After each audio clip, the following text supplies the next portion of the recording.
and the following video is a workshop that I did for the Photo Naturalist Camera Club here in San Diego, California. The workshop is Monochrome Magic, Mastering Black and White Photography Processing. If you want to watch the beginning of it, there's a little bit of a history about black and white photography and all the great photographers that have done such great work. If you want to watch through all the way to the end, it is a little bit of a long video because it was a full workshop.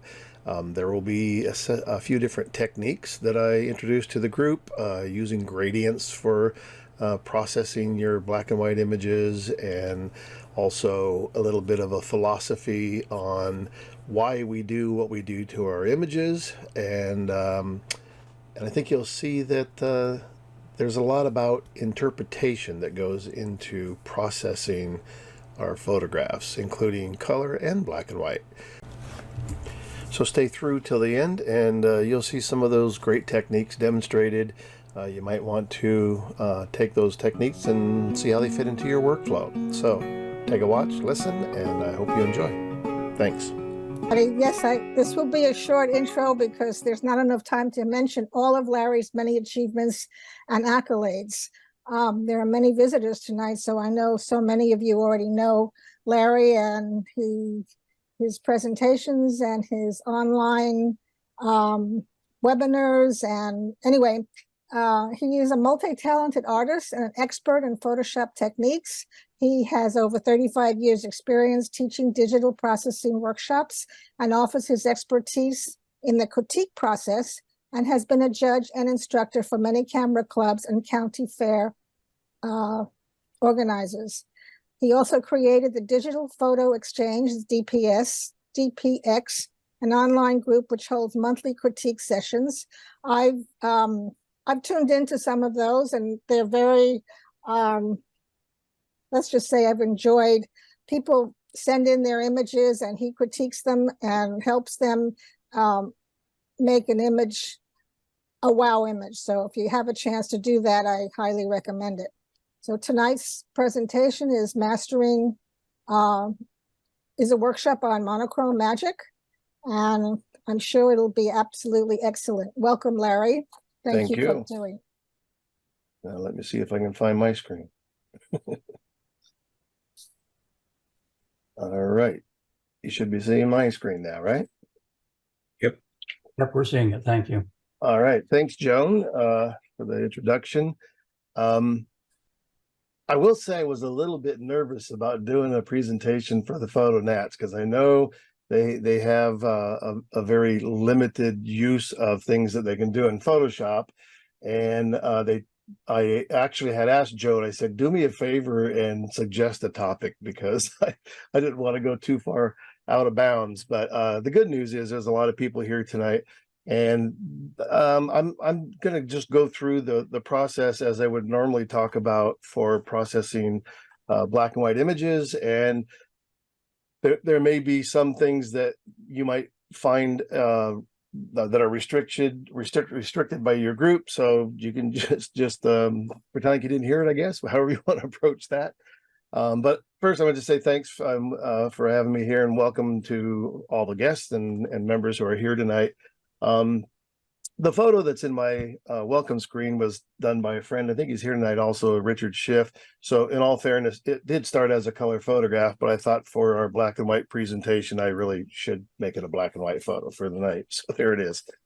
I'll tell you a little bit about myself as we go through this too. But so I always start off with this idea that I'm not a documentary photographer.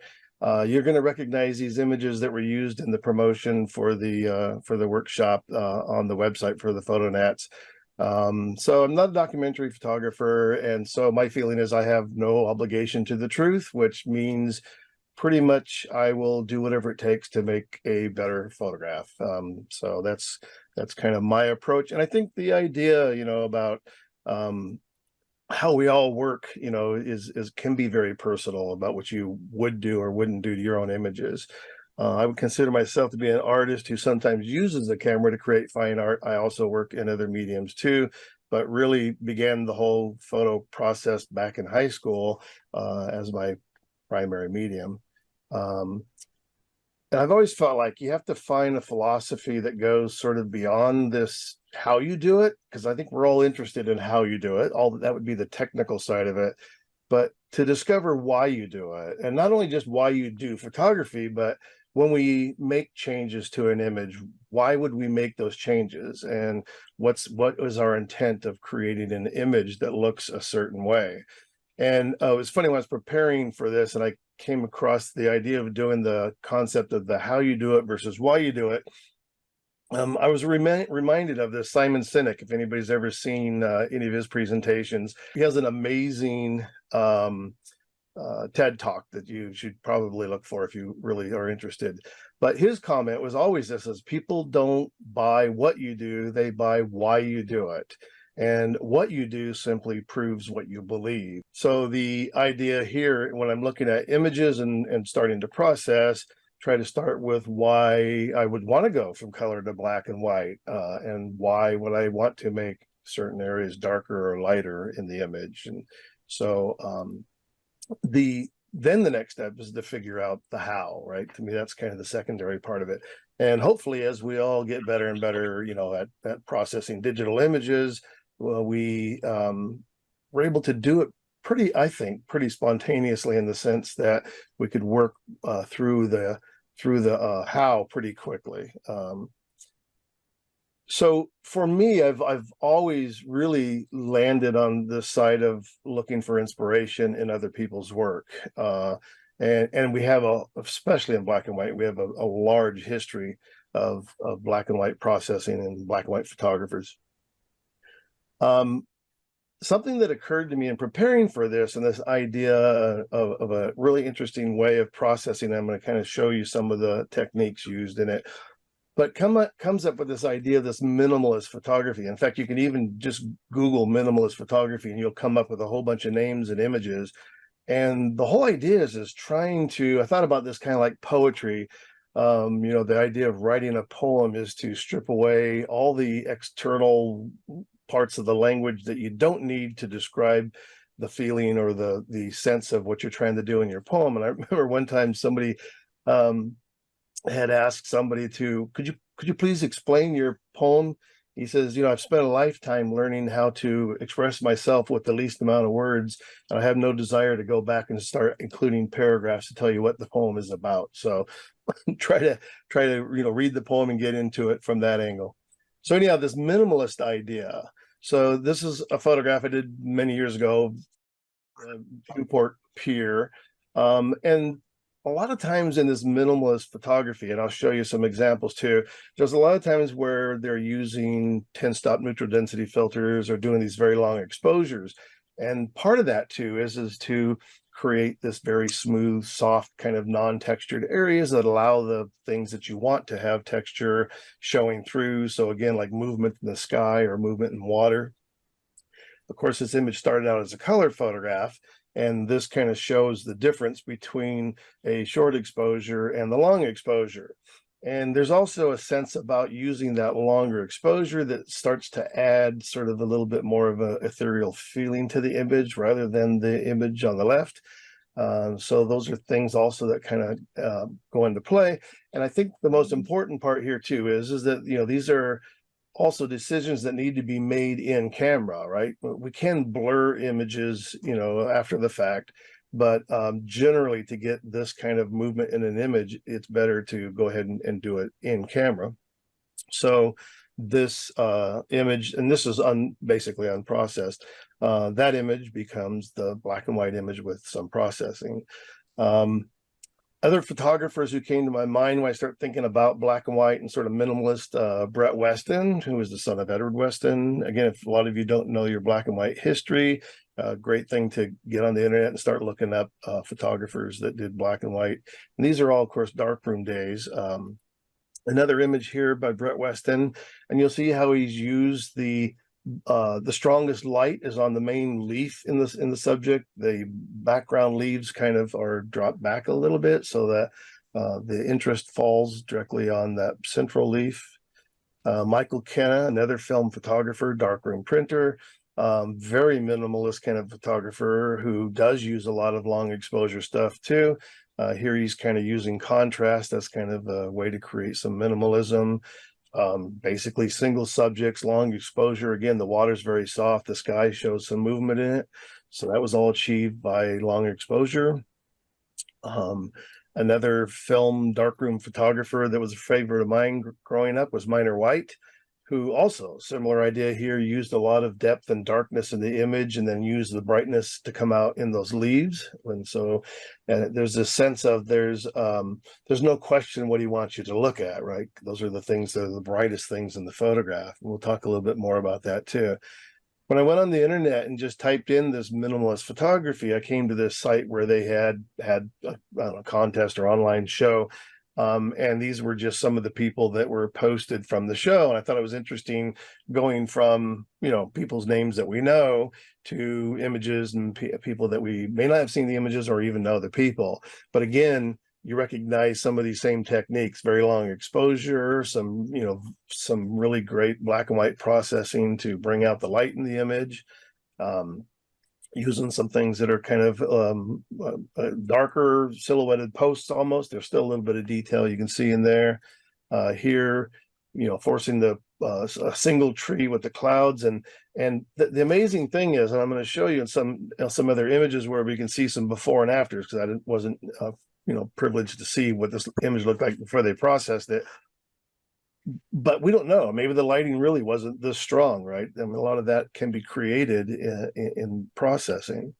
Here's sort of an opposite effect, allowing the sky to just go bright and then having all the details in the foreground be pretty much darker. When I started looking at ideas for processing black and white images and in preparation for the webinar, I was familiar with this Joel Tingelar, if anybody knows his work. He does a lot of architectural photography and has a very specific way of how he processes his black and white images. And these are all digital. They all start with a digital camera, digital file, and then processed black and white in Photoshop. But same idea, right, as the Minor White leaves and all that. He's brought out the detail on the bridge, the brightness of the bridge, allowing the background to kind of like drop out in terms of brightness and contrast. There's no doubt what he wants you to look at in this image. And this, to me, is just really a great example of fine art processing. Another person that he has teamed up and they did a book together is this Juliana Gasparado.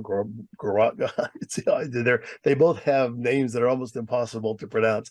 But anyhow, the interesting thing about their relationship as photographers is Juliana is actually an architect who fell in love with photography, and Joel is a photographer who fell in love with architecture. And so they kind of seem to be this kind of great team in terms of putting together some of their ideas and putting them into a book. And I'll show the book in just a second here. So the second group I have is called The Power of Interpretation. And I always felt like we cannot talk about black and white photography without this guy. And whether those of you were sort of raised on the Ansel Adams, you know, school of photography or just familiar with it, always encourage people to study, you know, what Ansel did. It was pretty amazing when you look at his career as a black and white photographer. And if you don't know him, I'll introduce him here. Somebody made this photograph, Carl Moraes. This is a pretty funny photograph, but the fact that he got Ansel to actually do this, and God said, "Let there be light," and he divided the light into 10 zones. And so that was Ansel's contribution to black and white photography, was the zone system. And the zone system was predicated on the idea of how we expose the film and how we process the film. And so the real simple idea of the zone system was expose for the shadows and develop for the high values. And so the whole point was trying to get contrast range to either expand or contract to fit into a range that you desired. Back in 1984, or 83, I went to the Ansel Adams workshop. This is a photograph I did of him while I was there. And I thought it was pretty funny. This black and white photographer is quite a colorful character in real life. So I thought this was interesting just to prove that some things do look better in black and white, maybe. But for me, the most amazing thing that happened at this workshop, and I've shared this probably 100 times, but it still speaks to the idea about how powerful of an example this was to me. And that was being at the Ansel Adams workshop and seeing these two versions of his most famous image, Moonrise over Hernandez. This was a photograph that Jim Allender did of him. And I actually got to see these large prints. The one on the left represents a straight print, and the one on the right represents the final image. And I remember looking at these two images side by side, and my first impression was, I have a lot of photographs that look like that one on the left, and I don't have anything that looks like that one on the right. And so that became my goal, was to figure out, how do I get there? So this is an example of, it was an 8x10 negative that he used. So this basically shows the edges of the film and what a straight, unprocessed print would look like. And then this is the A version from that negative.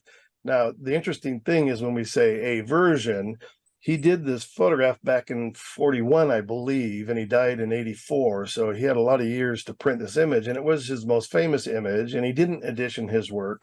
And they estimated that he printed over 900 of the Moonrise images, various sizes, and over the years. And just as an example, if you look at these two side by side, they might look fairly close, but if you look a little closer, you'll see that side by side here, if you look in the foreground area, the one on the right has a little more contrast and brightness to it that the one on the left doesn't have. And the idea here was, there was a story that at one point he did take some chances on this negative, and he took it in and he used a chromium intensifier, they call it, where he had treated the bottom part of the negative to increase the contrast in the film, which then made it easier for him to print. So he was constantly exploring, this image over and over again. And here's one that I found that somebody put online with some dates. So you kind of get an idea that early on, the image was less dramatic as it was as you look at it towards the end of his life there. And so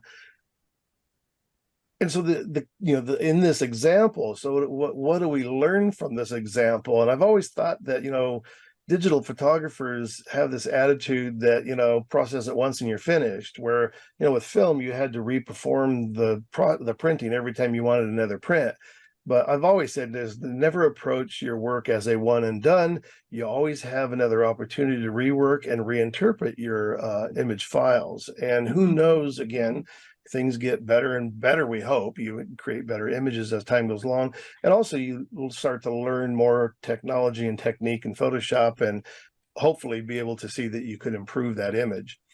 So Ansel Adams used that analogy, a musical analogy, of the negative, or in our case, the file, is the score. So the writing of the music, and the print, or in our terms, processing, is the performance. And so I've always liked that idea.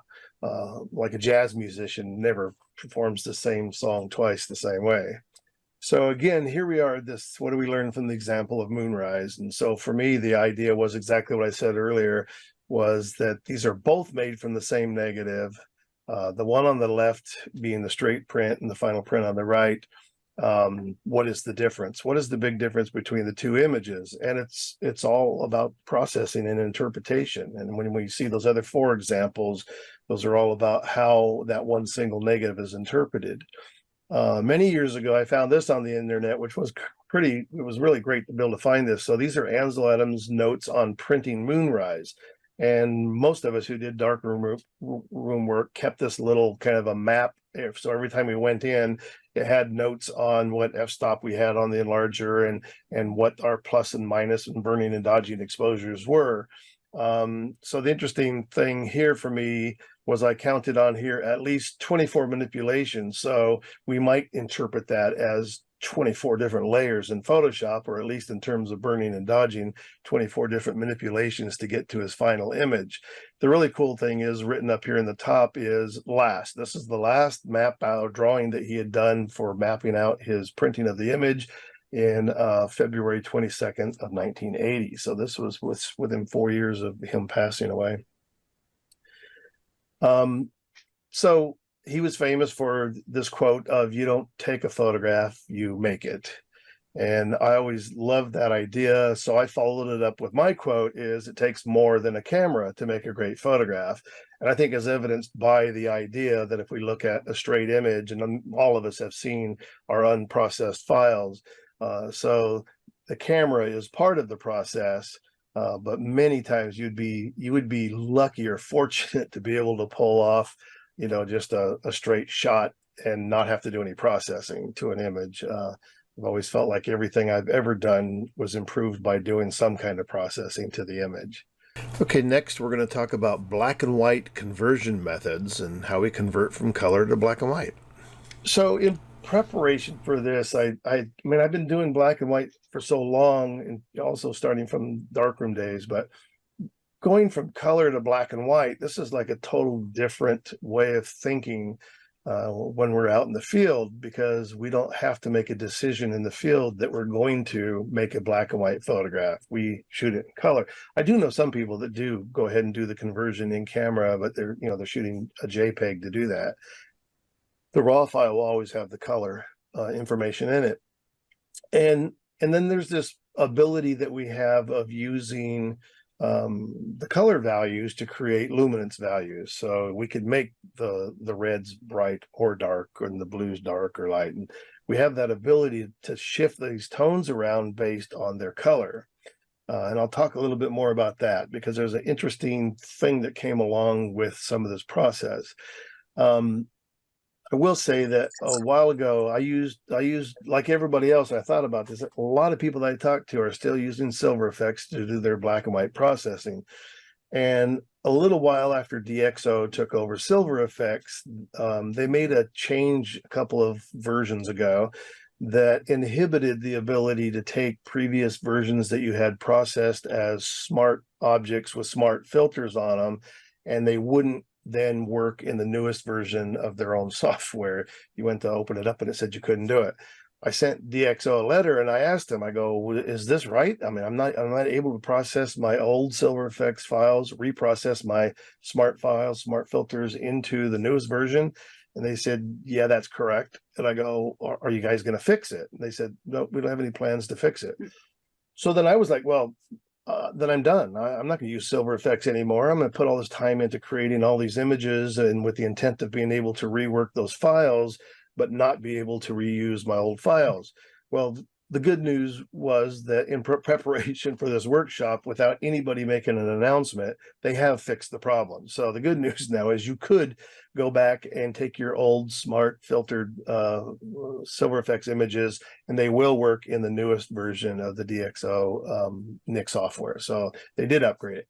But it has caused me for the last couple of years to start reevaluating about how I want to process my images. And the idea that there are literally, I mean, I don't know the numbers. I actually tried to add it up one time, but and I thought maybe in this book that Versace did called From Oz to Kansas, and his subtitle was Almost Every Black and White Technique Known to Man. He made the comment when he did the book, and the book is many years ago, I think it's even out of print now. But he made the comment, he says, I said almost every black and white technique known to man, because he says, if I didn't say almost, somebody was going to go, oh, you forgot this one. So he covered his bases by going with the almost conversation. And I told Barbara that I wasn't going to mention my ignorance on this, but for the longest time, I'm like, what's, and I know his color processing, his color book is called Welcome to Oz. So he has this, Wizard of Oz fascination about something, and his techniques, he likes to compare them to sort of a cinematic approach to processing his black and white and color images. But only recently did it occur to me why this book was called From Oz to Kansas. And so I thought I would illustrate it here. The idea is from Oz, when the movie turns into color, he's flipping the whole thing, right? So we're watching the movie backwards in a sense, where we are going from Oz to Kansas. So we're going from color back to black and white. So maybe it was obvious to everybody else, but for me, for the longest time, it was like, I don't get the whole Oz to Kansas thing. And now I do. There it is. So if you ever wondered. So this is an image of sand dunes up in Oceano. I do a workshop up there pretty much every year for probably the last 20 years anyhow. And part of the trip is to go out to Oceano Dunes. And the great part about that is that, you know, these dunes have a great history in terms of black and white photography. Edward Weston, Brett Weston, they would go to these dunes and frequently photograph. And if anybody's been to any dunes, whether it's, you know, out in Death Valley or here, or these in Oceano, and there's others around the world, there's white sands in New Mexico. Even on a good day, there's so much reflective light that there's not a lot of contrast on the dunes. And if you get out there at sunrise, you can get, you know, a little bit of time where there's more shadows, but they're not really deep shadows. And also in the evening time too, you can get some shadows there too. So I thought this would be an interesting image to kind of look at in terms of using some of the other techniques or a few of the techniques to convert this to black and white. Even though there's not a lot of color here, but it's definitely an image worth noting what happens here. So I'm going to show you just sort of one at a time. So this is a default conversion using Camera Raw or Lightroom in converting from color to black and white. So converting that file you just saw to black and white in Lightroom or Camera Raw using the default setting. This is a hue saturation adjustment in Photoshop with just saturation pulled all the way down. So this is just a desaturated version of the color photograph. This is silver effects at its default setting. When you first go in, the first, they used to be called recipes, now they're called presets, but the first neutral preset in there, that would be the results of going into silver effects. This is the using the Photoshop black and white filter in its default position. This is using the channel mixer inside Photoshop in its default position for black and white conversions. And the only one that really produced anything that was much different than the others was this one, where I used the gradient map in its default conversion, which is basically a gradient map that goes from black to white, and it creates contrast in your image based on those values. So you end up with a black and white image. So here's the interesting thing here is when you put them all together, there's not a huge difference of one to the next, other than, like I said, the gradient map produced kind of the darkest shadow area and the most contrast in the sky, which was really enlightening, because for me, it was like, you know what, no matter what you're doing, none of them are using any miraculous conversion technique that puts you at a starting point different than any of the other techniques. The only thing that each one of these things offer is different ways to then move from the default position into creating contrast and lights and darks based on color values or curves or anything else that you might use. So this was quite an eye-opener to think about the idea that I could basically start with any one of these programs and basically go from what we saw in a straight version to this process version. Okay, so and this is quite a ways off, as you can see from the process version side by side. Is there's a lot of interpretation here, not only just darkening the sky, but creating darker foreground, more contrast, so there's some more details in the sand, choosing which one of the dunes I want to be the lightest value in the image. And so I thought it was a great example of showing that I could have come to this conclusion using any one of those programs as a starting point. And I'm going to show you one technique on this image. Oops, I already actually have it open. So here it is in Photoshop. And this actually has all the layers in it that I use to create. So the first one here is the Camera Raw filter. And this one even has, I've done a little bit more processing to the color image. And this was basically to kind of talk about too, that some of the processing that makes the black and white image a better black and white image begins with your color processing. So I would pretty much never jump in, just take the raw file, process it normal, jump into Photoshop, and then immediately go to black and white. I generally spend a lot of time processing a color image to get contrast and color and these values in there, and then use that to start pushing the black and white adjustment. So each one of these layers was just each one of those different variations that I showed you. But what I want to show you is this idea of darkening the sky. And I started off by making a mask that pretty much just allows the sky to be darkened.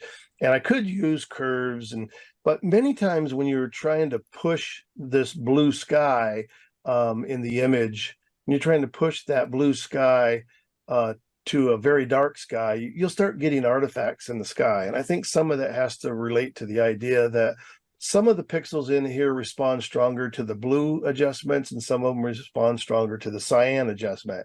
And if they're not adjusted properly, you start getting this artifacts created from those two different kind of pixel values.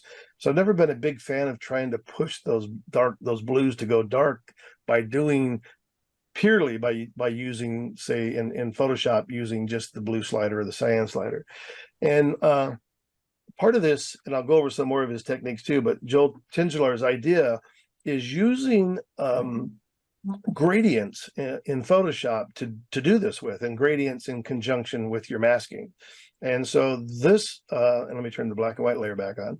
This darkness in the sky was all completely created using a gradient. And the cool thing right now about the gradients is that if I select the gradient tool, the gradients now in the newest version of Photoshop, they are editable on the screen, which, like, this is, for me, is a game changer as far as using gradients to lighten and darken images. Before, you'd have to go and open up the gradient and go to the gradient editor to play with it. But now, if I draw this gradient out and I pull this value up or down, I can see in lifetime exactly how that's going to respond to the image. And if I double click on the bottom gradient, I can change the value here from white, to a lighter gray to a darker gray, and it updates right as I'm seeing it here, right? So that gives a great bit of control over the image. And then, and the other thing too is it's always going to remain there. It's a non-destructive adjustment because it's a adjustment layer, and we have access back into here again. So now if I double click on the black, you'll notice I didn't go to a solid black. When I started to the solid black, I thought, oh, that's too dark, it's too black. And yeah, I could drop off the opacity of that layer, but so much more control over using this to figure out how dark I want the sky to go, how much detail I want to be in there. Now, the caveat to this is if I darken up this sky enough, and there's still some of the original clouds that were in there, the only way those clouds are going to show is by using a blend mode. And right now I've got it set to multiply. If I go to normal, what it's doing is it's just putting a gray gradient over the top of the image there and making use of the mask to control where it goes.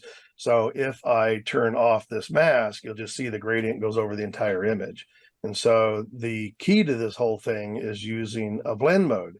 And I'll talk about it a little bit more too, but kind of the key blend modes you're going to use. And if you think, the multiply will darken the image, screen will lighten the image, overlay will darken and add contrast, and soft light and hard light will do the same thing, but each one a little more aggressive or less aggressive than the other. So those are kind of three really handy blend modes to use in conjunction with these overlays or these gradients, and the idea of still being able to see detail through them. So same idea here is if I took and turned off the mask, you can see now that lower area is being affected by that bottom part of the gradient, but I'm still seeing the detail of the image. Not that that's a great conversion, but that's what the ability to be able to use a gradient to do that. And then I could play with the opacity, but I really don't see a big advantage to it.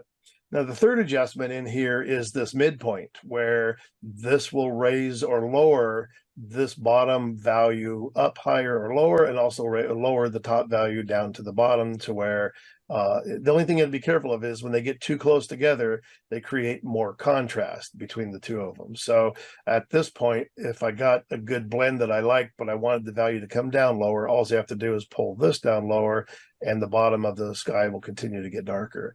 So if you think about trying to do this with a burn and dodge tool or even a burn and dodge layer, it would be extremely difficult to get that smooth value out of the burn and dodge tools.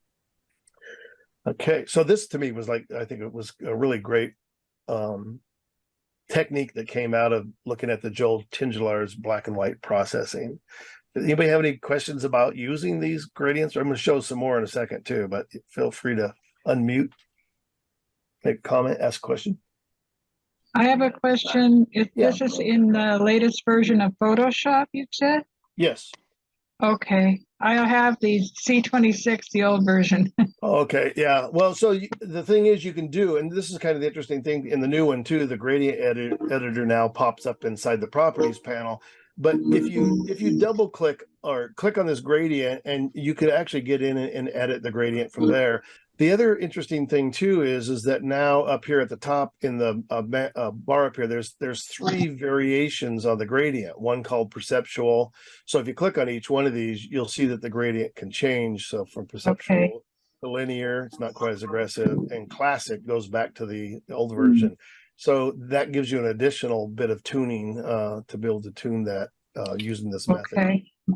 So that's done in layers?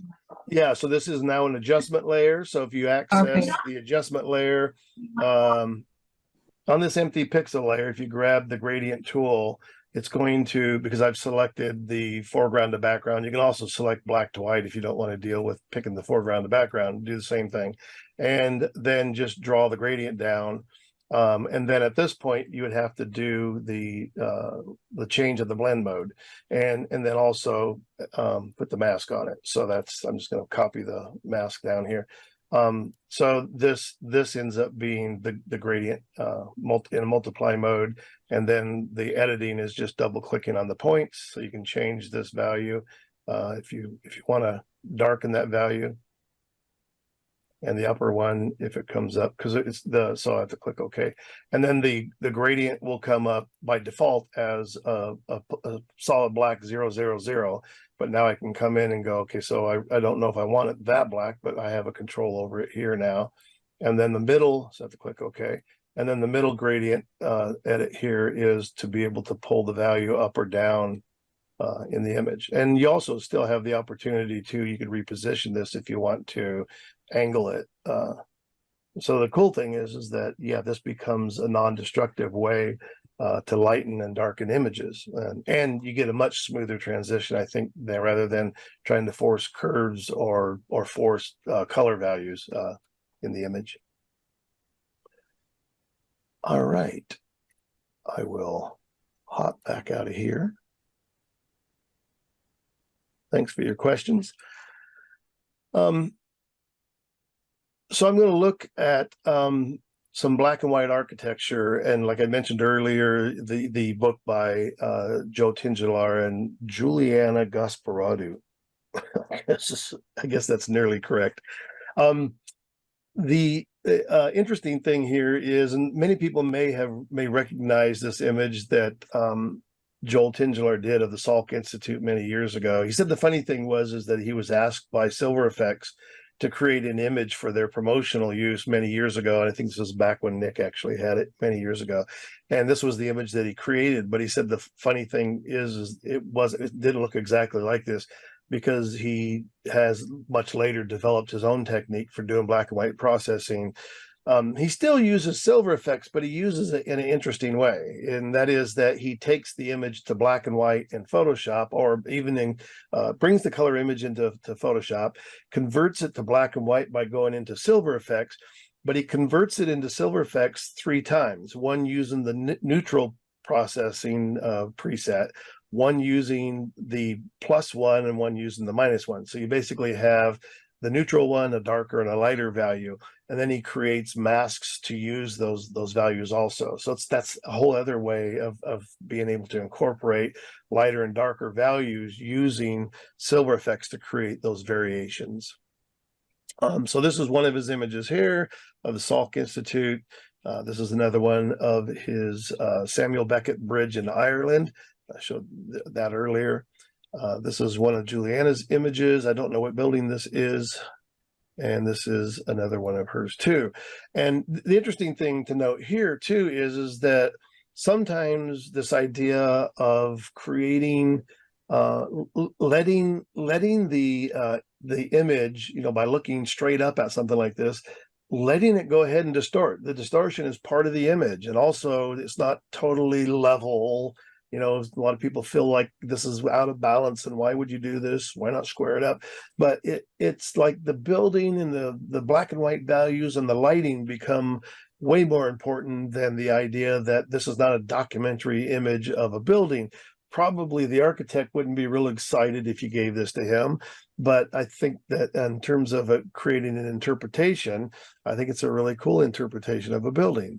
So we don't have to get hung up on always making perfectly transformed, you know, vertical buildings all the time. And this idea that, again, back to that sand dune image where we're looking at sometimes flat lighting, I thought of this idea for this illustration. And so this is a cube that just is in flat lighting. Now, this is a graphic illustration of it. I didn't actually put it in the camera and do it. But so this is a three-dimensional cube that has very flat lighting in the sense that we've lost the volume of the cube. And even if we only raise the set or the contrast a tiny bit, all of a sudden this cube has dimension to it. I know which side is top, bottom, and left. You know, I can make out the dimensions now. And additionally, I can also say, oh, the light's coming in from the left side of the image, and the least amount of light's on the front of the image, so it's maybe coming from left and high. So that idea of being able to identify in an image that maybe doesn't have a lot of lighting or contrast in it, we might be able to take an image and start creating that. And so this sort of subtle low volume lighting, and then to a more amplified sense of volume lighting.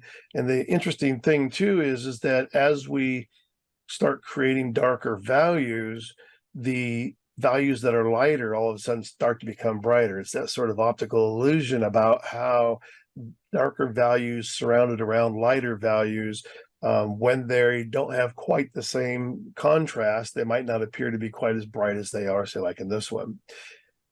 The interesting thing is that all three of these were made from the same cube, which is the one on the left. It was a matter of creating two additional masks that I could then darken the image by either adding a gradient or just darkening that side of the cube. So the idea that all three of these variations came from the same file kind of reminds us of the same story of the moonrise image, that this image on the right came from that one on the left. And it's the same principle of taking those values and pushing and pulling them until you end up with some kind of an image where it's no longer flat and lifeless. So I thought it'd be interesting to take one of my images. So this is a Hotel Alba in Paris. And this is pretty much the unprocessed image as the raw file looked inside Camera Raw. This is the processing that I did to it. So this is all done in Camera Raw and no masking. This is all just done straight on the basic panel. I might have, again, you can see I did do some lens corrections to it, but adding contrast and some details and all that inside of Camera Raw or Lightroom, basically, to get to this point here. So if I had tried to force this to become a black and white image, I probably would have had a hard time pulling out the sky had I not done this to the original raw file, because I have so much more latitude on that raw file. Now, I know, again, back to sort of our own personal philosophies of what we will and will not do to our own images. Like I said, I am going to show you the image as I decided in terms of using the Tingelar images as sort of the inspiration. And so once I brought it into Photoshop, I did do some retouching along this edge here to remove that obnoxious ladder and some of the junk around the edges. So, and also remove this lower corner. So rather than cropping the image on the right-hand side, I wanted all of that to stay there. So then I just went ahead and retouched that information. So now, this formula of identifying and executing, this, your idea, and identifying the light values, the dark values, and where we want to apply contrast. And the back to that original, not just how, but why. And the why is, if we want to amplify the main part of the subject, make it more noticeable, we can do that by giving light values to it. And the dark values then in the image will support those light values, just like we saw on that cube. And then the details are enhanced by adding contrast. And so you might think about where you want to, like on Joel's bridge image, you want to reduce the contrast in the background so that it doesn't have quite as much detail as the bridge has in the foreground. So here's the straight conversion, and I don't even remember which one I used in Photoshop. As I showed you before, it wouldn't really matter. They're all going to come out very similar. And I'll show you the actual layers. The only thing I did do in Photoshop, I think I did use the Photoshop black and white filter, because I did use a little bit of the darkening of the blue sky. So I got a little more separation between the cloud, brighter clouds, and the blue of the sky. So I want to identify in this image, what is the main part of the subject? What do I want you to look at? And I think probably for me, the front of the building would be the interesting thing. I love the lettering on the balconies here. I love the details on those little balcony areas. But you see how really kind of flat this lighting is. There is some shadows underneath these overhangs here, but they are definitely not way out of range. Like, this is a high contrast image. So identifying the area. So this is my main subject. That's where I'm going to want to put the most light in the image, which pretty much leaves everything else as being areas that I want to darken to create that volume, right? So right now, when we look at the image, we do see, I think just because of the distortion of the building, or the fall off on the left and right side of the shape, we would go, okay, yeah, there's the front and there's the two sides, but it definitely doesn't have any volume by lighting. Now, the basic lighting in this image, you can kind of see comes from above, which you would kind of expect in most images, and also by these shadows in here. So more light at the top than there is at the bottom. This upper sort of penthouse area, whatever it's called, looks a little brighter than the rest of this down in here. So after identifying this information, then the next thing is, so how do we actually accomplish this? And this was sort of my first go round. And in all fairness, in order to kind of stick to the idea of the Joel Tingelaar idea and the other images, was I created the long exposure in Photoshop by separating out the sky and adding some motion blur to it. So now it looks like I did, 30-second or 1 minute exposure. Once I got the image done, and this is, I think, important a lot of times, is we think we can sit down in one sitting and create a final image. But the reality, though, is that finish it to a certain point, live with it for a while, look at it, and then maybe go back and revisit it and see, okay, maybe I could do a little bit more to this thing. Because when you start pushing this image, from here to here, it's a big change. I mean, all the burning, the lighting, darkening, all the stuff that's going on, it's pretty big. And so what I ended up doing was going back one more time and ended up even creating a little bit darker area to the left and right side of the building, which I kind of think adds a little more depth to the image. So I will just jump into Photoshop real quickly. I'm not going to go through the entire process, but I will, or actually do the whole process, but I will show you the layers that were used to get from the top to the bottom. So I will start from the bottom. So this is the image after it came in from Camera Raw. Actually, I wasn't at the bottom. Here's the bottom. Here's the image as it came in from Camera Raw. You can see here on the smart filter, I did a little bit of denoise on the image because there was some noise in the image here. And there's the retouching that I did to the upper part of the building in that lower right-hand corner. And then this is, so I just made a mask and copied the sky and put it on its own layer. But before I go there, I want to tell you, so here, and this is, I think, again, was some of Joel Tingelaar's workflow. And that is, before you even start doing the black and white processing, is to go ahead and, like, we've already identified what we want to do to it. And he makes all of his masks ahead of time, unless something pops up in the process where he kind of goes, oh, I'm going to need a little special mask to accomplish this here.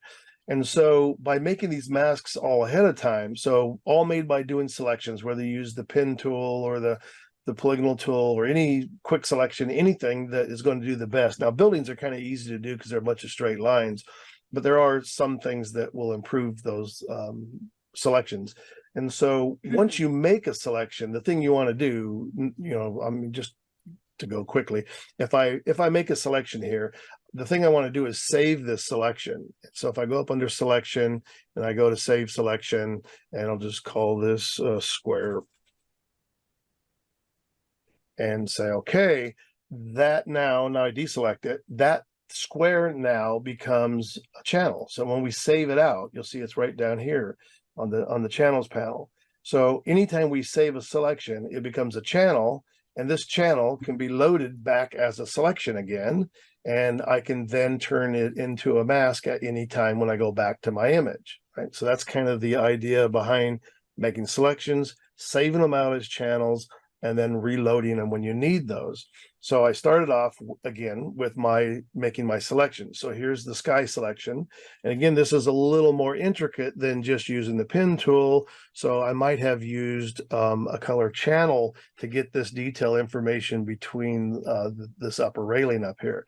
And which is another good reason for not converting your image to black and white before you come into Photoshop, because you might have to resort back to using the color image to making a better mask or making a better selection. So I always love having that color information while I'm working on the image. So I knew I was going to affect the sky. I'm also going to affect the building. And this is really easy, right? This is the sky. This is just the invert of that. I didn't have to make a whole new selection. You just invert the sky selection, save it out as building now. And I now have the sky and the building separated from each other. Then I made, from the same building selection, I just went in and deleted this bottom portion of it. And now I have this penthouse section. I'm figuring I might need that because there's more light on that than anywhere else. And then also from the same channel selection, I decided, I'm only going to maybe need this right-hand side of it too, because that's another dimension of that upper area of the building. This is the whole right side minus the middle and the left side and minus the sky. So again, I had to do some of that selection separately. Some of it already existed. The left side is the exact opposite. So again, I already had the whole building. All I had to do was create this other section by using the pen tool, or I don't remember how I did it. Might have used just the polygonal tool. And then here's that center selection. And then here's that square that we'll never use. So I'll delete that. So anyhow, now that I have all of those selections made and they're all saved into a channel, then as I go along, I can use these things to my advantage. So like I said, the first thing was I duplicated out the sky and I added some motion blur to it. And it's done as a smart filter. So if I want to get back in and change it, I can. Again, the mask here is just so that the motion blur is only blurring that area of the sky. The next step up was to start working on the sky, because that was sort of an obvious. I wanted to darken it. I'm sorry, let me come back up here. So the very first layer here is the black and white adjustment layer. And that's just the straight default conversion. I didn't do anything to the sliders up here yet. And at one point I decided, in order to get a little bit more detail into the sky up here, I created another black and white adjustment layer that then has a mask on it that only allows the sky to show through. And on this one, you'll see up here, I changed the blue down to a -63. So if you go to the top one, originally that blue was a 61 value, pretty much in the middle. And then I went ahead and dropped down this bottom one to a -63. So you'll see now, if I actually turn off the bottom layer, there's the original black and white, or the clouds that had all the texture in it. And then there's the motion blurred one that has its own black and white layer there now. And you will continually come back as you start darkening and lightening things. You might think you have it dark enough, but until you actually get into it, you may come back and change it. So like in here, this is my next layer up, is I did this brightening of the center. And there's a technique here that I like to use. Now, Joe Tingelar creates these masks, and then if he wants to put a gradient on it where I want to lighten or darken, and I want to make it lighter at the top than darker at the bottom, he will actually put the gradient right here inside of the mask. But in this sense, then I would have to go back and reload the mask if I wanted to change the gradient. So there's a technique here that we use a lot, and some of the panels you see open here, these colored panels here, are part of the Tony Kuiper luminosity panels. And in the luminosity masking procedure, there's a concept that's called mask the mask. And what we do is we take this curve adjustment layer and we put it into a group. So you'll see this a group. Let me go ahead and turn the mask off. And you put the curve with the mask into a group. So there it is inside the group. And now you can add a mask to the group. And you'll see I actually put the vignette, it's a very, very light gradient, on this secondary mask. So I never have to start over here again. I could always convert this back to white and pull up a gradient and redo the gradient as many times as I want to. So I like this idea better than applying the gradient directly to the mask itself. So you'll see that a lot in these images that I'm working on, the mask technique. And so while they're in a group, I can turn that off and on. And you'll notice that it was already brighter at the top, like I said before, but it's a little more exaggerated by using this gradient here. The next one up is to darken the left side. And there it is there. And same idea. So there's the mask that or the selection that I created from the channel. The only thing I did was I wanted to blur that section between the mask of this mask and the other mask, because it was just made a hard edge there. And I don't want to blur this upper area. So this was made by actually just going onto the mask, making a lasso selection around this area, and then applying Gaussian blur selectively to that part of the mask. So think about that idea that a mask is just a pixel-based layer or a pixel-based image. It's made of pixels. They just happen to be black and white. When we blur them, then we get that gray value, and that's what helps hide those hard edge lines. So this was making a selection around the mask, the dark area, and then blurring that mask. And then I did the mask again also, where I did a gradient where the back end of the building is going to get most of the darker treatment, and it's going to slowly taper off as you come towards the front of the building. So again, if I turn that off and on, you'll see there. And if I turn the gradient off, it comes dark all the way to the front. So this gradient is what's controlling that from being dark all the way to the front. So this whole idea of creating gradients to control the lighting where it's allowed to get really dark back here. And again, I could control that again by controlling, in this case, I used the blend mode of multiply to make it darker, and it wasn't enough. So then I also then changed the shape of the curve to darken it again. And you'll notice this high value has been pulled way down here because I don't want any bright contrast in here. I want this front end to be lit completely. So the right side basically got the same sort of treatment with the right side mask and a right side gradient.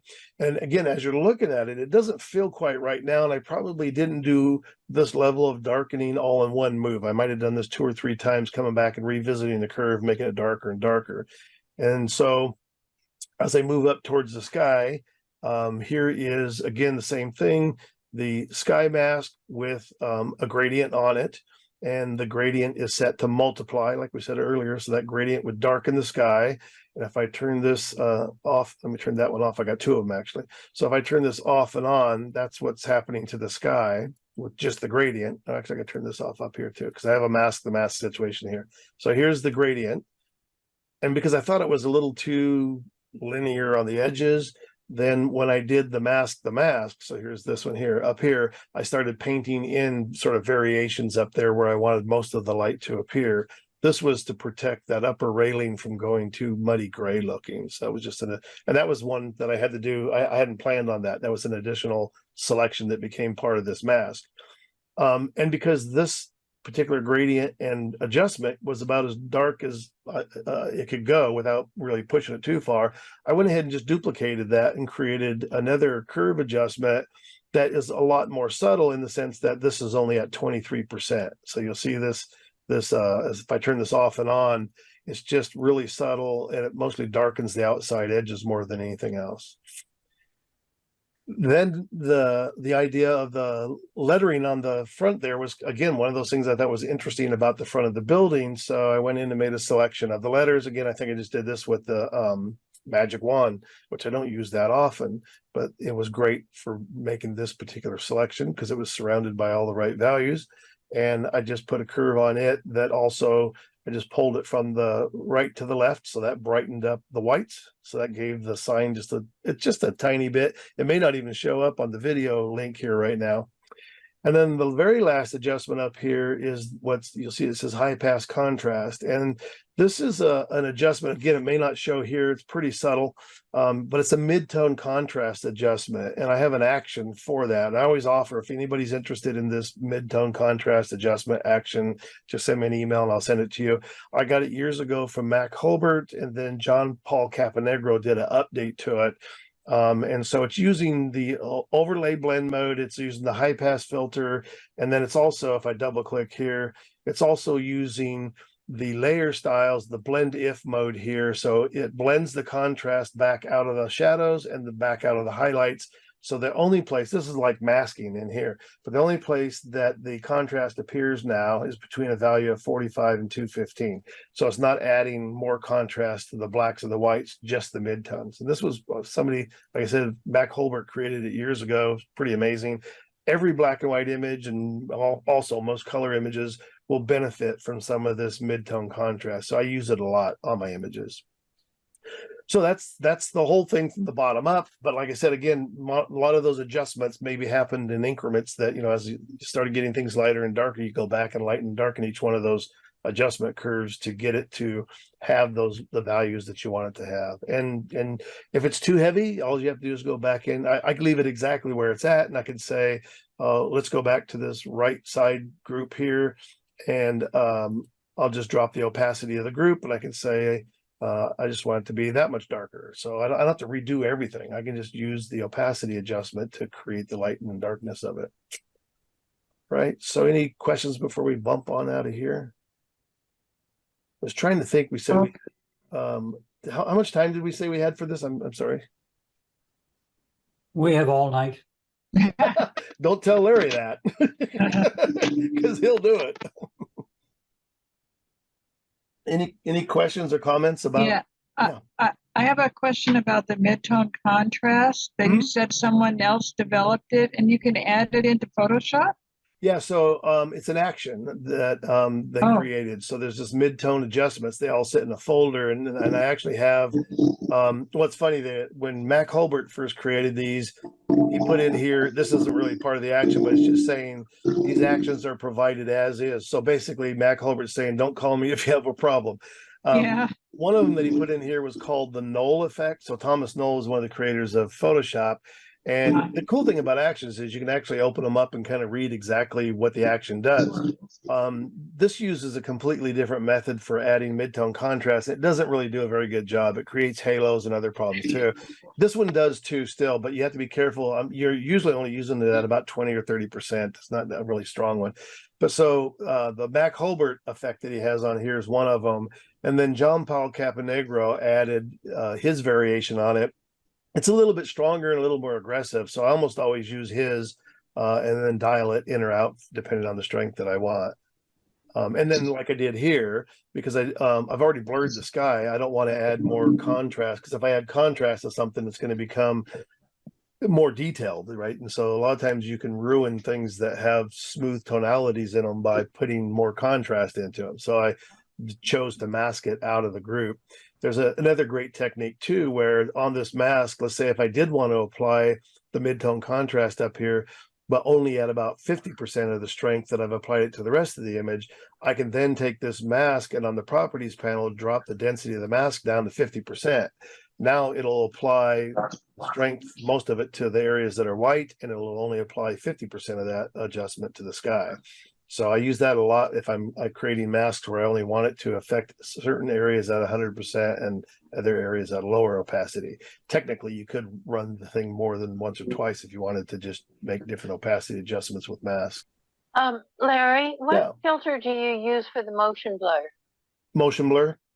So under filter, blur, and then motion blur. And the cool thing about the motion blur is you have this adjustment, right? So you can make it move any direction you want. So I made it kind of go in the direction of the building And then this is the distance. So how much blur do you want to add to it? And you see the live update as you're doing it. So it's pretty easy to do.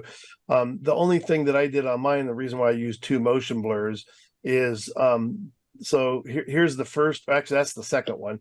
I actually did a motion blur in the opposite direction, because you'll see if I turn off this one here, if I zoom in on it, you might see it. The blur, yeah, right in here, you can kind of see it looks almost like rain streaks, more or less. So the blur was too obvious in that direction. So by adding in the second one, it took away those streaks that were traveling in that direction. So kind of use both of them. Okay. One of them's a lot weaker than the other one. So the major blur was done on the first one. All right. So that's in Photoshop. It's a Gaussian blur, motion blur. Filter, and under No. blur, there's a list of blurs, and motion blur is in there with it. Okay, got it. I All mean, it was it. Thank you. Yeah, and you have to be careful. Like if I had just made a selection and tried to blur the sky, you would end up blurring some of the edges also. So that's why it was easier to make a selection of the sky. So you see if I turn off my 2 image layers, the sky is all by itself. That upper ghosting is from that mid-tone contrast layer. But so I made a selection of the sky and then just blurred that by itself. So that way it didn't blur the image underneath it also. You have to be careful with blurs because you create ghosting around edges and stuff sometimes. But so using the mask, I could have actually I couldn't have done it without the mask. But the other thing I can do too is I could transform the sky and make it a little bit larger, so then I don't end up with any weird edges around the building too. It doesn't have to remain the same size, as long as it fits, as long as it covers up. It's like doing a sky replacement. You can choose how much of that sky you want to use. So you can use your original sky as a sky replacement. I could have also brought in a sky replacement and blurred that, done a motion blur on it too. So you could do it to any sky, but it was just, this one was really good because it had sort of a little bit of the clouds in it, which kind of gave it the ability to show some of that motion. Larry, Yeah. I have a method for avoiding those streaks at the edges Okay, when using motion blur. Would you like to hear it? sure. So I mark with guides where the edges of the actual image are. Then I use the crop tool and I take it out beyond the edges. Mm-hmm. And I click on the box content aware fill. Yep. And I then, let that fill in. And then when I do the motion blur, those streaks are outside of my guides. Yep. And then I crop all that off and I don't have a problem. Yeah. So yeah, that would work. And also, I mean, even from here, if I separate the image from the mask, so if I only transform the sky itself, yeah, you could even just transform it out beyond that edge. But yeah, that's the great thing about, I mean, the one thing I always tell everybody, I go, the great thing about Photoshop is, I guess it's a good thing, bad thing. There's 50 ways to do everything. Is whatever gets you to the end result, whatever is working is generally the best way to do it. I've always said for most people, if you're ever in a workshop or seminar or something, somebody's telling you this is the only way to do it, this is the best way to do it, I always say run for the door, because you should know better by now. There's 100 ways to achieve just about anything when it comes to processing. And that, again, for me, was this fun part. I mean, and I always tell everybody this whenever I'm doing workshops or presentations, is I love doing them because I end up doing a lot more research so that I can put something together that's interesting. I always learn, I think, hopefully more than you're going to learn. I always pick up new stuff along the way. And like I said, that part of this was, for me, was already in motion of trying to find better ways of doing black and white conversions because of the problem that I was having with silver effects before. But even now that they've corrected the problem, I'm kind of still in a mode of going, you know what, as it was example of showing all those conversions, all basically look the same when you use their default conversion. So they're not really doing anything magical to create the black and white conversion. It's just that some of those plugins have some interesting tools inside of them. But now here's my sort of rant on using plugins. And I've always been a big fan of plugins, most people know. But recently, once I started using the luminosity masking, and I didn't do anything for this demo in terms of luminosity masking because it gets way more advanced, but it is another way to add to this process by creating masks using luminosity values. But once you start creating all these upper layers here, if I had a silver effects image, but down here, smart filter silver effects, and all of a sudden I wanted to go back in and change something, when I relaunch silver effects and I go into silver effects, I don't see the effects of any of these upper layers here. I'm only going to see the image inside silver effects without any of those adjustment layers. And if you, as you're going through doing this process, you can see how important it is to be able to see all these values if you're going to make changes to a layer below it. So that was always a frustrating thing for me using plugins and using them as smart filters, is that when you double click on that to go do some additional processing, you don't get to see the effects of all your layers. And that's a little bit frustrating for me because it's so dependent on what else is happening to the image as to what changes I want to make. So I kind of like the idea of staying out of the smart filter business at this point. So thank you, DxO, for screwing it up enough that it made me kind of take a reevaluate sort of an idea of processing. But you also notice in this building, I kind of rotated or did do a little straightening in the original image, but I also didn't fix, the parallax, and I'm looking up at the building and I just let sort of those distortions go. And I think it works with the image. Like I said, again, it's not a documentary photograph, so I really don't have to be careful about that.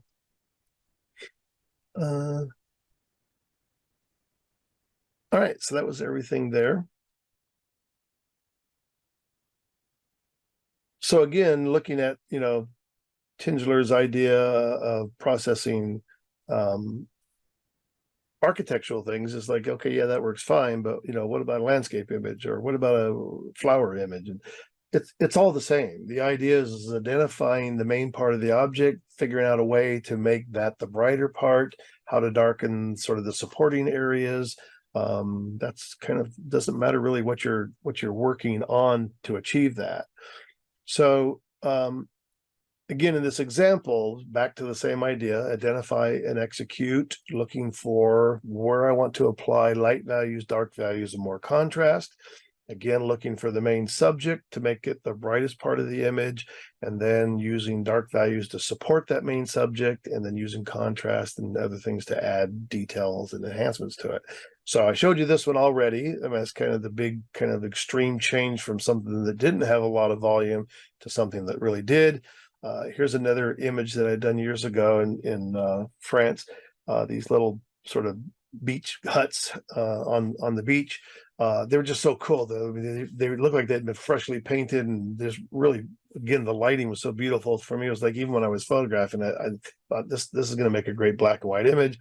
I'd done a few images of it and then thought again, oh, this would be so great to put somebody in the image. So again, this is hanging out, waiting, and the timing of where do you want, the people to appear in the photograph. It helps add some scale to the image and all that too.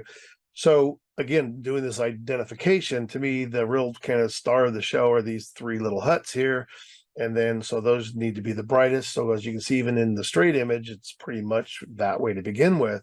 So we take what values are there already and sort of exaggerate the differences in the contrast and all those things that then give them that sort of supporting values by having these darker values that make them really jump out at the image. And I don't think I did any lightening to the buildings at all. They may appear to have more contrast or be brighter here, but it's simply because there's so much dark values around it. So the people were already in the image, or you put them there? No, they were there. Yeah. Oh, okay. I thought so. I couldn't. Yeah, I photographed it without them, and I photographed it with them.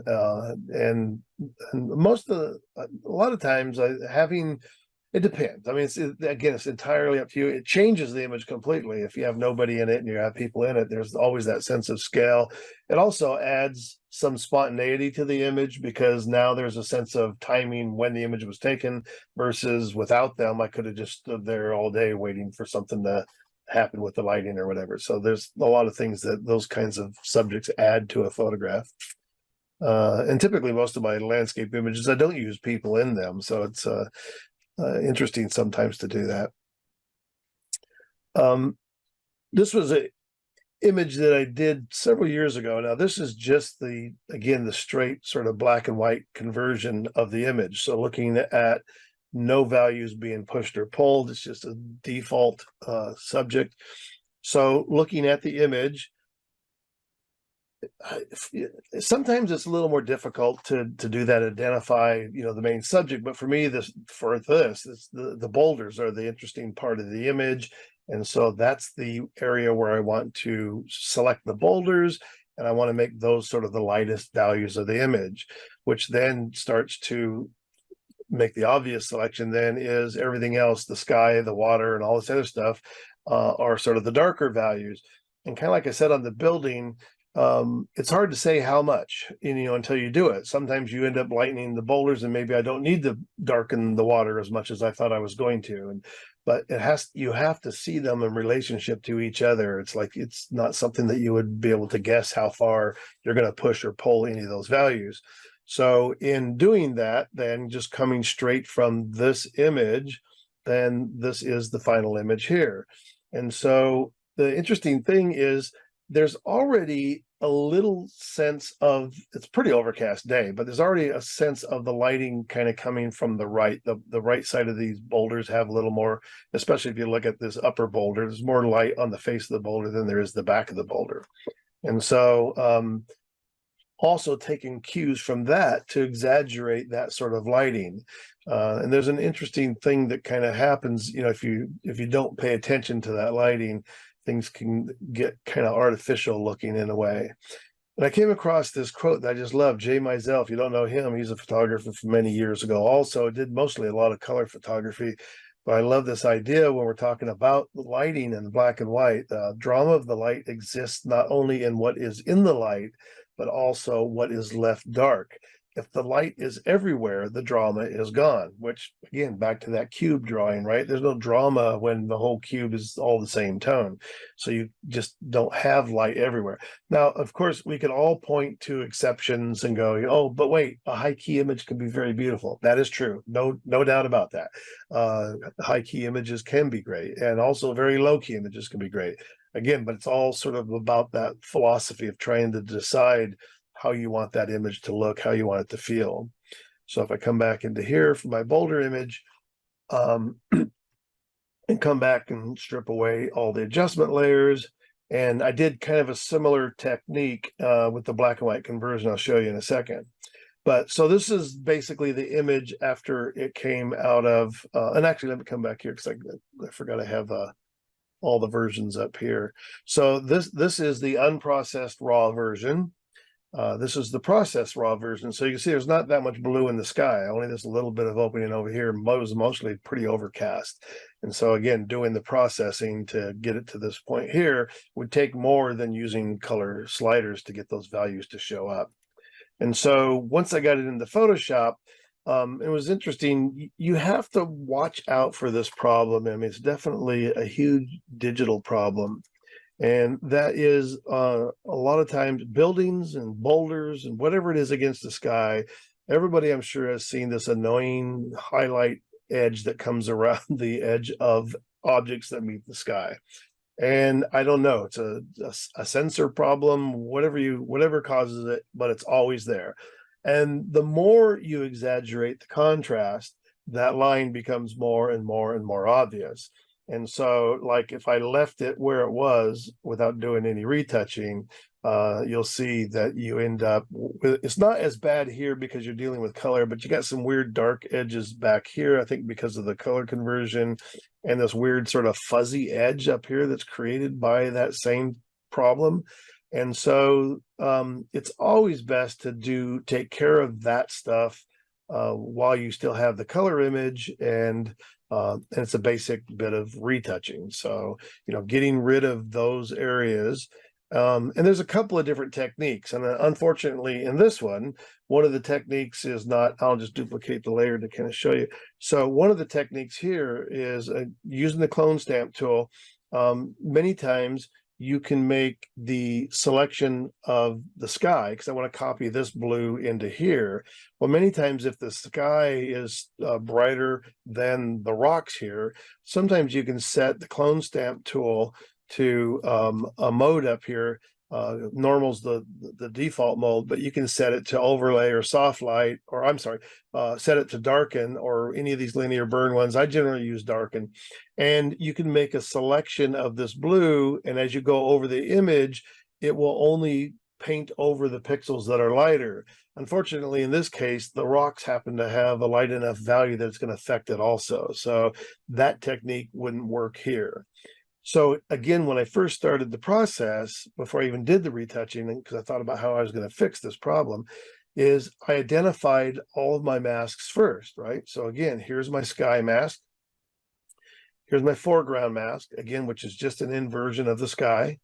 Then here's my water mask, which was actually created, I think, after I made the boulder selection. So this boulder selection minus the sky minus the water.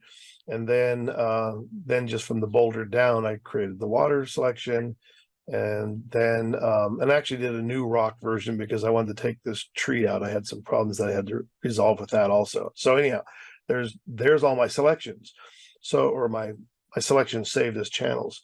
And so now when I want to do this retouching in this case, the easiest way to do this then is if I try to clone right up against that boulder, I'll never. Oops, I hate it when it does that. This is a new problem in the new version of Photoshop.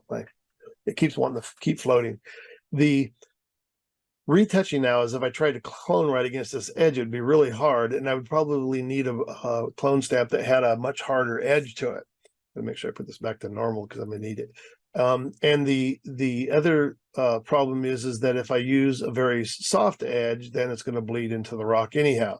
So the cure for this, and I'm gonna put this back to current layer.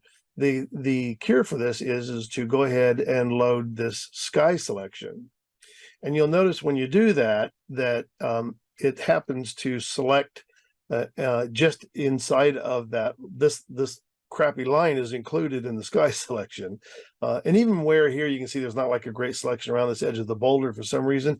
It's really not going to matter if you change the shape of these boulders. The whole deal is let's get rid of this white line around here. If the boulder happens to also end up in the retouching, it's not a big deal. So now what happens when we select this blue value and we start cloning, it can't clone inside past that selection edge there. Now, here's a real interesting part of this technique is using a soft brush. It doesn't have to be zero, but it can be. Is trying to make sure that you don't see out here where you are cloning this blue in. So a lot of people I've seen when they do this, they'll make this selection near the area, then start cloning like this. Well, the problem is you don't need to clone outside of that area. It works so much better if you go ahead, you can actually make the tool a little bit larger. Put the tool inside of here and let just the edge hang out over the top of the image there. I might have to make a new selection so that I'm a little further away from the edge. But now I don't have to worry about creating this little dark halo around the edge because my tool's way out there, right? So just put the tool inside the selection and you can come back over it as many times as you want, cloning at 100%, and eliminate that line. Yeah, it's tedious. You got to go all the way around the whole image and do it. But I'm telling you, I go, it's better than making a 30 by 40 inch print and deciding, shoot, I wish I would have taken that stupid edge out from around the boulders. So anyhow, that's the technique for eliminating those little halos. Can be a big pain in the ass, but it's worth doing. So that's the good news. You can do it. So do it. Let me throw that one out. There's my retouch layer. I've already done it everywhere.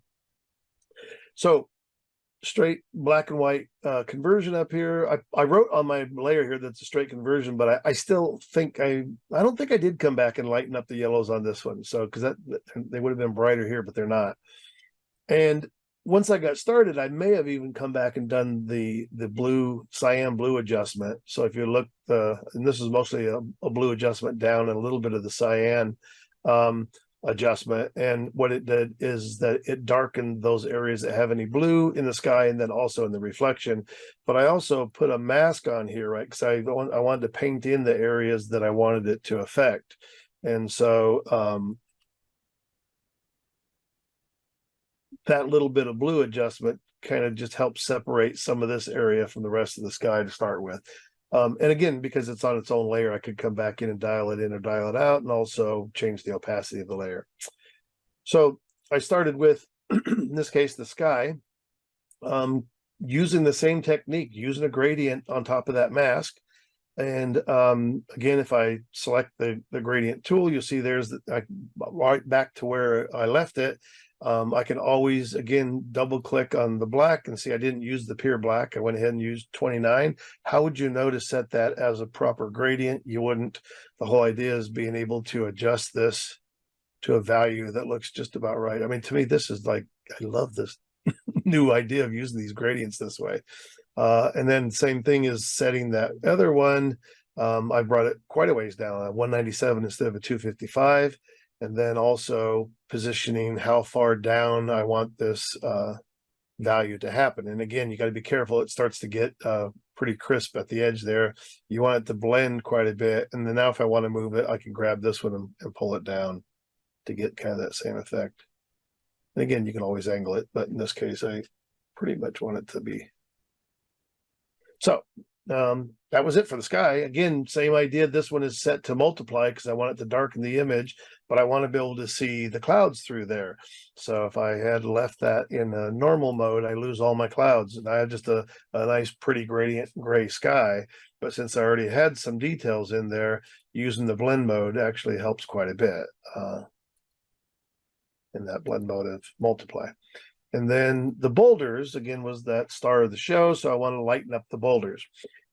And here is, so let me do this. I'll turn this off here. So if I lighten up the boulders, and again, this is using a curve adjustment where I actually pulled over to the edge of the histogram, then brightened up the middle selection here. It's quite bright. But what I ended up doing was I wanted to get this, and I may have done it in more than one move too, but getting this brightness to be on the lead edge of the boulder, and then same thing, putting this curve adjustment into a group and then masking the mask, right? So here's my mask that controls the curve over the boulders, and then here's my mask where I painted in. So you can see I started with a gradient from left to right on the mask. So I wanted the light to still be stronger on the right side, more so than the left side.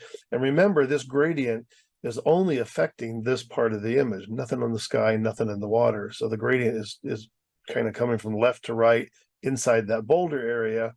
And then the areas that I painted in or out was to, now remember, this layer is lightening up the boulders.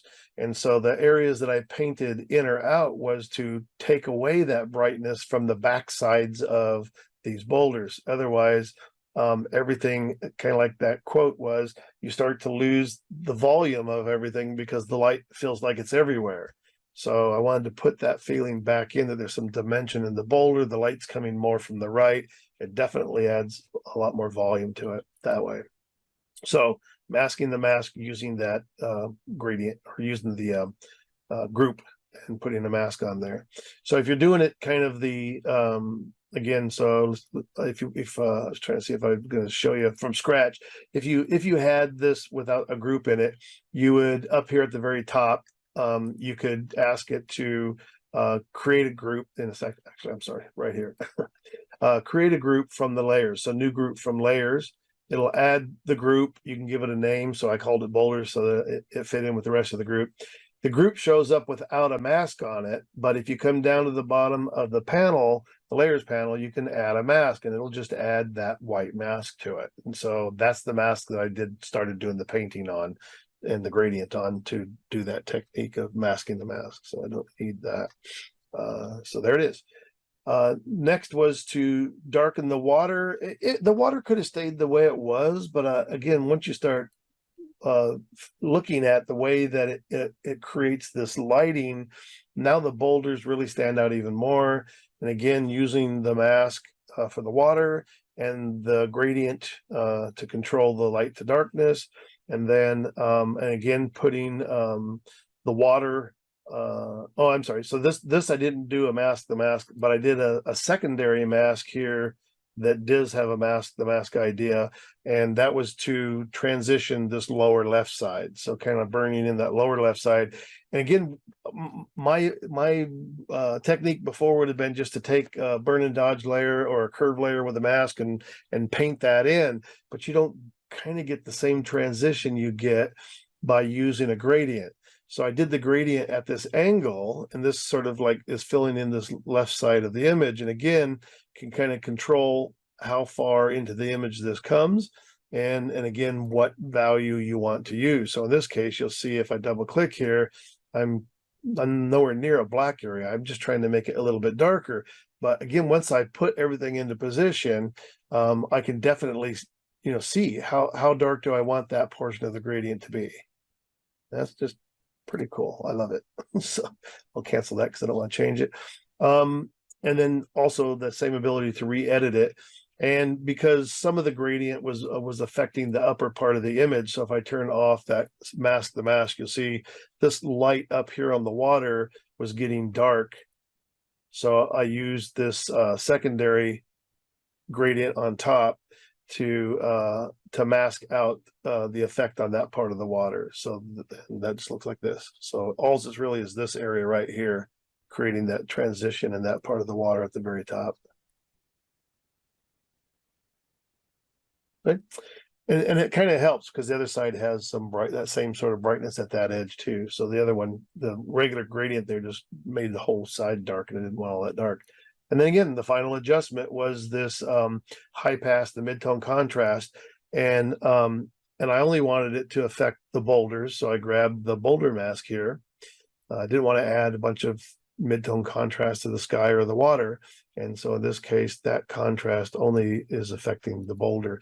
And it also has a attribute of applying a little bit of sharpness. This is similar to that sharpening technique of using high pass filter in overlay mode to create sharpening too. So by the time you do a lot of these, then your final output sharpening, you might not have to apply near as much sharpening to get the effect that you want in terms of sharpening the image, because I've already used a little bit of a sharpening technique here that also adds some contrast to the midtones. And that was that image. Any questions or comments about the boulder in the bay?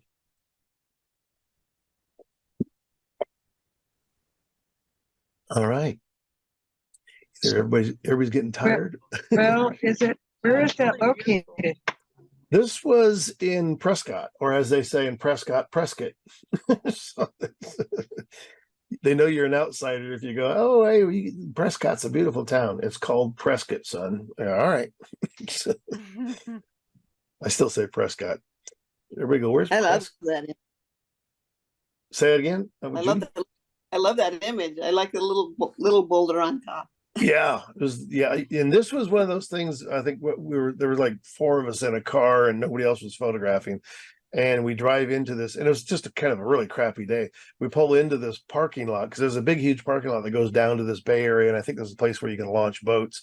And I'm like, oh, look at that! That is just amazing. Like somebody's created this wonderful still life to go photograph, and I don't even think I used my tripod. I ran down to the bottom of the parking lot and photographed it, and back in the car. And you know when you're traveling with non-photographers, sometimes they don't get why it takes 45 minutes or an hour to make a photograph. So it's horrible.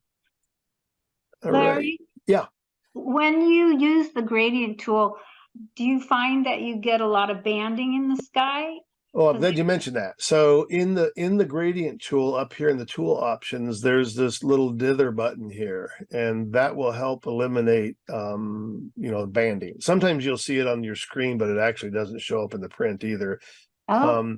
But it also makes a typically too, when you're doing what I used to do too was, if I were going to do gradient skies, I would typically add noise to it that matches the rest of the image. So even if it's only 0.3 or 0.5 level of noise, because a gradient inherently on its own doesn't have any noise or texture to it. And it can look kind of funny, especially if you blow an image up and here's this gradient that doesn't have any noise to it.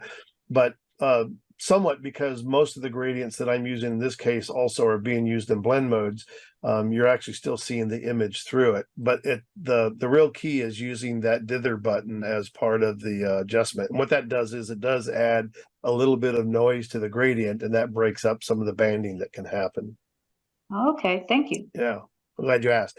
But again, make sure, I mean, to me, this is just another little plus. I mean, if I zoom back out of here, using these different methods, let me get rid of that gradient thing. I actually have to have the gradient on to show it. So using these different formulas here to get different effects from it. And so it's one more level of adjustment that you have access to. So there's one's a little more aggressive, and depending on where you're using it too, sometimes it'll look way more aggressive. And also back to the process of editing the gradient itself. If you're using one of them where it feels like it's way too dark, or the next one feels like it's way too light, then you just still have that option of changing the value. So if I started from perceptual and that was too dark, I could always double click here, and instead of using a full 0, I could start pulling that up just a little bit. And it's amazing, it doesn't take a lot to change the value.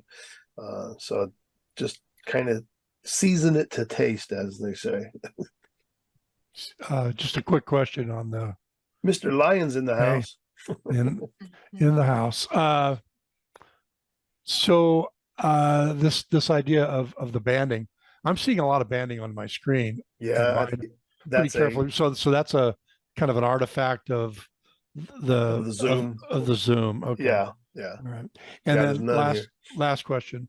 If you were going to tone this image, and as you know, I've seen this image in a lot of iterations Yeah, over the last 10 or 11 years right. or more, would you tone that in preparation for print, or how would you add any sort of toning to this if you were? Well, yeah, so do that? printing black and white images, right? So if you're doing your own printing, and you have, a high-end printer that has, like in my case, the Epson printer uses advanced black and white mode. The Canon printer has a black and white mode that helps eliminate, color cast. So you're not actually printing using a color profile. You're actually using an advanced black and white mode on the printer, and the printer driver has built into it a way to tone it. Now, it's a bit of a pain because you don't get to actually see your image. But if I come into here and I say Photoshop manages colors, because that'll get me into the advanced black and white mode. So I have the Epson 9800. When I go into the print settings, I'm looking to and I have some presets here already. So I'm looking to say I'm going to do black and white. This is what I have down here: black and white neutral fiber. So this is a black and white setup. But if you go into the advanced mode in here, you can actually do the toning inside of the driver itself. Unfortunately, you only get to see Greg Gorman's little cute portrait here that he's done, and you get to kind of see the before and after. But if you drag this off center, so there's your neutral black and white image on the left, and here's the toning that's happening on the right. And so you end up having to do a lot of trial and error and testing, and then you can save those settings. So I have one that I use a lot for some warm tones that's 4 and 20. And so it's a subtle, warming of the image. And so you would print it and it would just come out with those warm tones. Otherwise, if you wanted to be able to see, and again, if you're going to say, I want to post it online showing those tones, then you would need to do it inside Photoshop. So if you're going to do it in the driver, you can tone it there. And I think for me, I prefer to do it because it produces a better black and white image anyhow. But if you want to tone it in Photoshop, there's again 100 ways to tone images. The simple way is just to load up a hue saturation, go to colorize, and then again, by playing with the strength here. And a lot of times I have a bunch of them in here that I've made over the years. There's some pre-canned ones. That's what they call a sepia, which is horrible. So if I really wanted a sepia, I'd probably dial that back a little bit in terms of saturation. But in the colorized mode, what you basically have is the strength of the tone and then the color of the tone. So you can go through all these values and tone it. So like I said, I have some tones in here that I've created. Like I have a sepia light. I think that's really still pretty strong. But there's my other sort of favorite warm tone. And so this is, you can see, is only like a 23 and a 4. So it's pretty subtle. But that's a great way of toning an image if you're going to show it in color.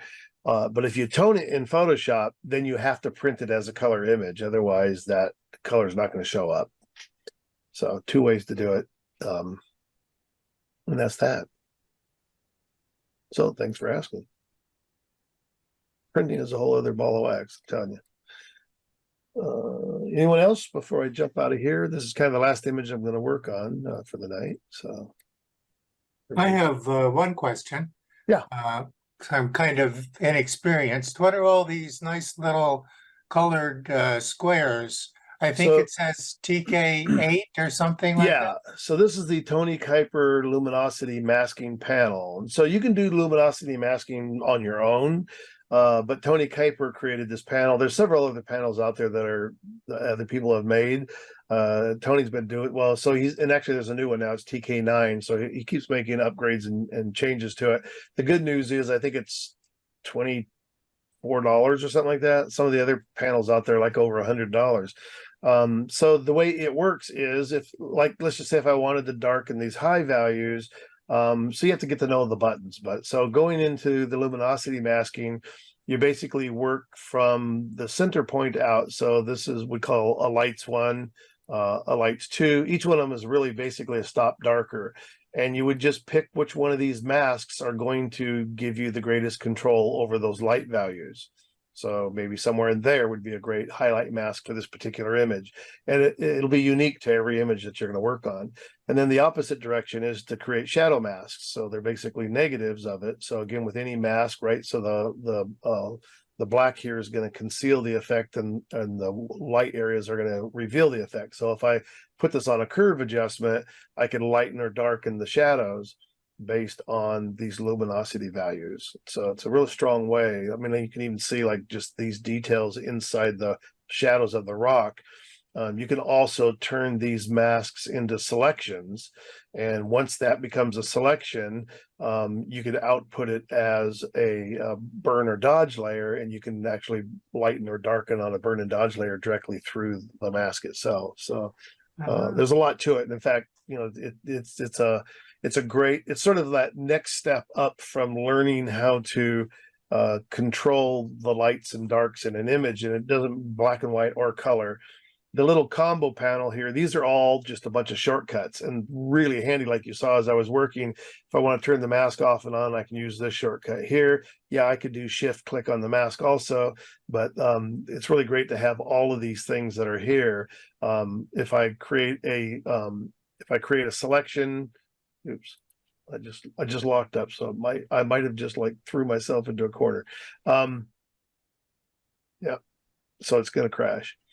Don't send, I don't care. So those shortcut panels give you it's just sort of a quicker way of doing anything, some of the shortcuts in Photoshop, rather than having to remember keyboard shortcuts. There's visual shortcuts, and there's things on the panel, the little shortcut panel, where if you have ones you're going to use all the time, then you can highlight some of the buttons.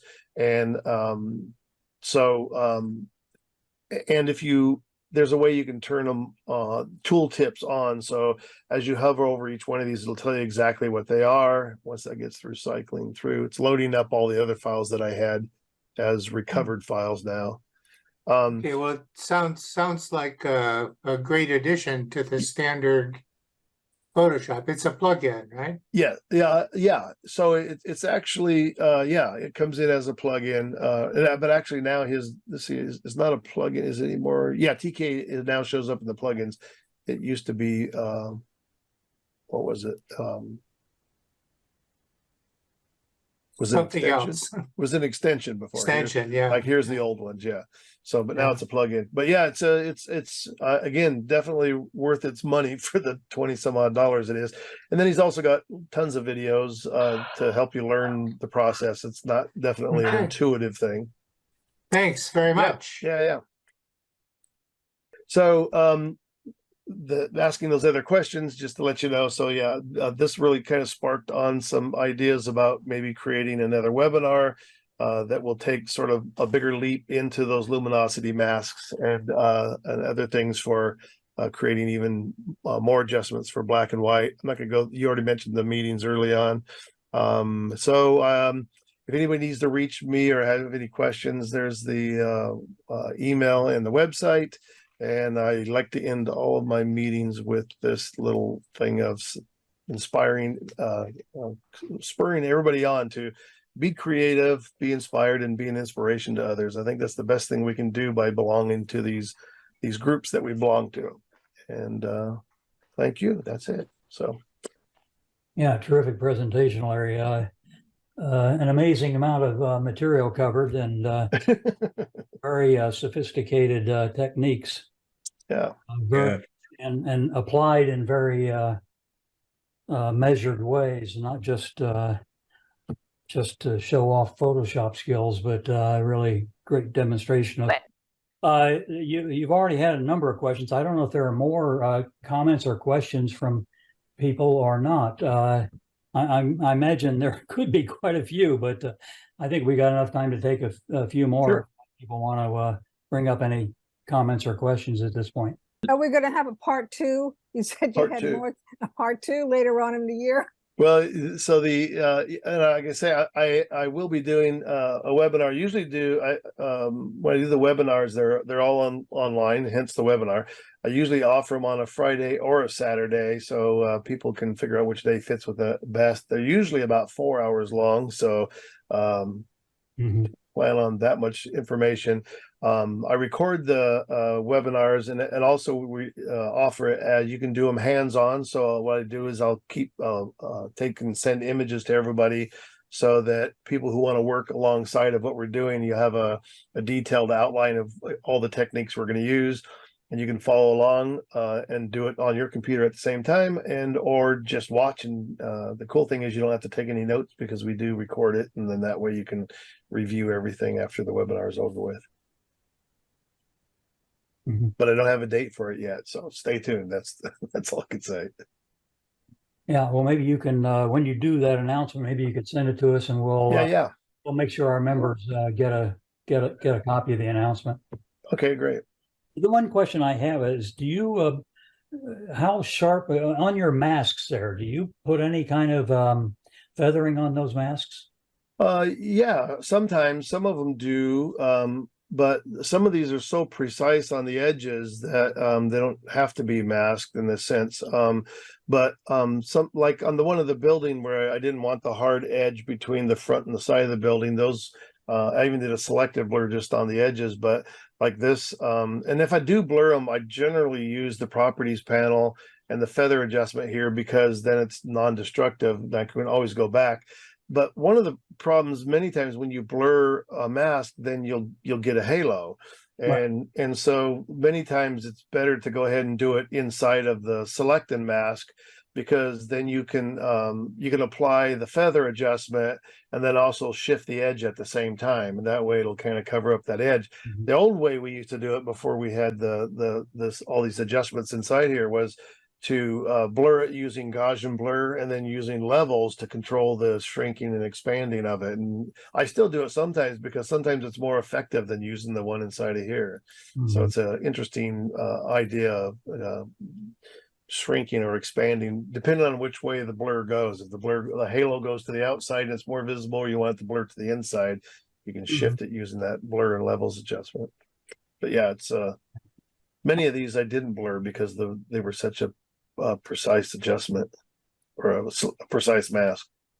Yeah, I sometimes find that masks that have too sharp an edge will create a noticeable artifact, not so much on a screen like we're looking at here, but if you make a large print, it'll be noticeable. So that's always a challenge in my work, is how to, just how to handle that. I don't find any one answer to it. I find that, Yeah.